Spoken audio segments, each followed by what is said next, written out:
আসসালামু আলাইকুম ওয়া রাহমাতুল্লাহি ওয়া বারাকাতুহু। প্রিয় দেশবাসী, মুমিন মুসলমান ভাই ও বোনেরা, যে যেখান থেকে আমার এই ভিডিওটি দেখছেন সবাইকে আন্তরিক সালাম ও মোবারকবাদ জানিয়ে ভিডিওটি শুরু করা যাচ্ছে।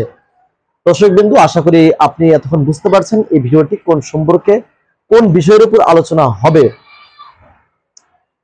দর্শকবৃন্দু, যদি আপনি শত্রুর সম্মুখীন হয়ে থাকেন অথবা শত্রু আপনার চতুর সাইড থেকে আপনাকে ক্ষতি করার চেষ্টা করে, এমন তো অবস্থায় এই তদবিরটি আপনার জন্য খুবই কার্যকারী হবে ইনশাআল্লাহ।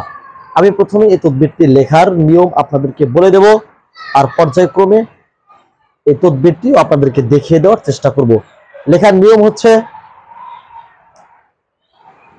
প্রতি মাসের শেষের দিকে যখন চন্দ্র ঘড়ি মারে, অর্থাৎ সূর্য বিশেষ করে চন্দ্রটা, চাঁদ যখন নতুনে ওঠে তখন চাঁদটা আস্তে আস্তে বড় হতে থাকে।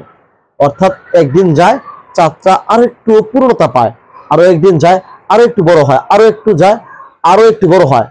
কিন্তু যখন মাসের শেষের দিকে যায় তখন চাঁদটা পর্যায়ক্রমে শুধু ক্ষয় হয় পর্যায়ক্রমে। তো আপনাকে লিখতে হবে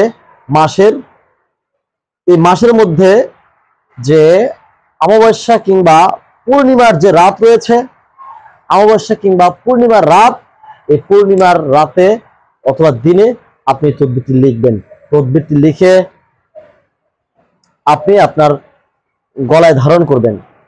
ধারণ করলে ইনশাআল্লাহ শত্রু আপনার কাছ থেকে দূরে সরে যাবে। অর্থাৎ শত্রু যতই শত্রুতা করার চেষ্টা করুক, যতই আপনার ক্ষতি করার চেষ্টা করুক, সে আপনার কোনো ক্ষতি করতে পারবে না। প্রিয় দর্শকবিন্দু, যারা এখন পর্যন্ত চ্যানেলটি সাবস্ক্রাইব করেননি, চ্যানেলটি সাবস্ক্রাইব করে ভিডিওতে লাইক করে আমাদের সাথেই থাকুন। ইতিপূর্বে আমি শত্রু ধ্বংস করার সম্পর্কে বা শত্রু থেকে বাঁচার জন্য বিভিন্ন তদবির দিয়েছি, চাইলে আপনারা সেই তদবিরগুলো দেখে আসতে পারেন। প্রিয় দর্শকবিন্দু, এখন আপনারা স্ক্রিনের উপর দেখতে পাচ্ছেন সেই নকশাটি। আজকের মধ্যে এখানে বিদায় নিচ্ছি, দেখা হবে পরবর্তী অন্য কোনো ভিডিওতে।